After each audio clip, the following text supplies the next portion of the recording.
যুবদল কোনো নেতৃবৃন্দ যদি কোনো জায়গায় অন্যায় করে পার পাবে না। যে কোনো অসাংগঠনিক কাজের ক্ষেত্রে যুবদল এখানে জিরো টলারেন্স দেখাচ্ছে। সরকারি দলের কাউকে অ্যারেস্ট করা যাবে না, ওইটা কিন্তু নাই। আইনের যাতে কোনো ফাঁকফোকর দিয়ে তারা কেউ বেরিয়ে না যেতে পারে সেটা আমরা নিশ্চিত করছি। রংপুরের একটি ঘটনায় আমি সরাসরি পুলিশ কমিশনারের সাথে কথা বলেছি।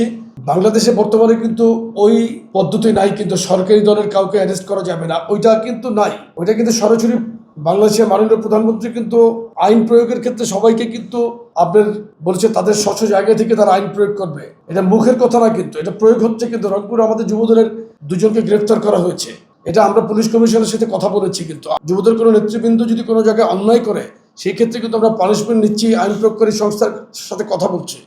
আইনের যাতে কোনো ফাঁকফোকর দিয়ে তারা কেউ বেরিয়ে না যেতে পারে সেটা আমরা নিশ্চিত করছি। কিন্তু আমাদের জায়গায় থেকে আমরা দায়িত্ব পালন করছি। এরকম কোনো টেন্ডারবাজির কোনো নিউজ এখন পর্যন্ত আমরা পাইনি। যে কোনো অসাংগঠনিক কাজের ক্ষেত্রে যুবদল এখানে জিরো টলারেন্স দেখাচ্ছে এবং আমরা অবশ্যই আমাদের দায়িত্বের জায়গা থেকে আমরা দায়িত্ব নিয়ে বলতে পারি যে এ ধরনের বিশৃঙ্খলা করে কেউ পার পাবে না। কারণ দেখেন, অন্যায় কেউ করতে পারে, আপনার পরিবারের মধ্যে কেউ অন্যায় করে না, সমাজে কেউ করতেছে না। আমাদের বৃহৎ রাজনৈতিক দল, আমি বারবার বলেছি যে এখানে কিছু দুষ্ট লোক থাকতেই পারে, আমরা কিন্তু পানিশমেন্ট নিচ্ছি কিনা সেটা আপনি দেখেন। আমরা কতগুলো পানিশমেন্ট নিয়েছি সেটার উপর একটা কভার স্টোরি করেন।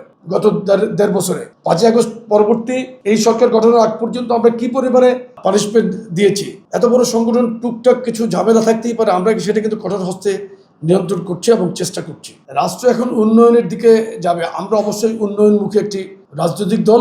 বাংলাদেশের কোনো ক্রাইসিস তৈরি হয় সেক্ষেত্রে তো যুবদল আবার রাজপথে তাদের সাংগঠনিক ক্যাপাসিটি নিয়েই থাকবে।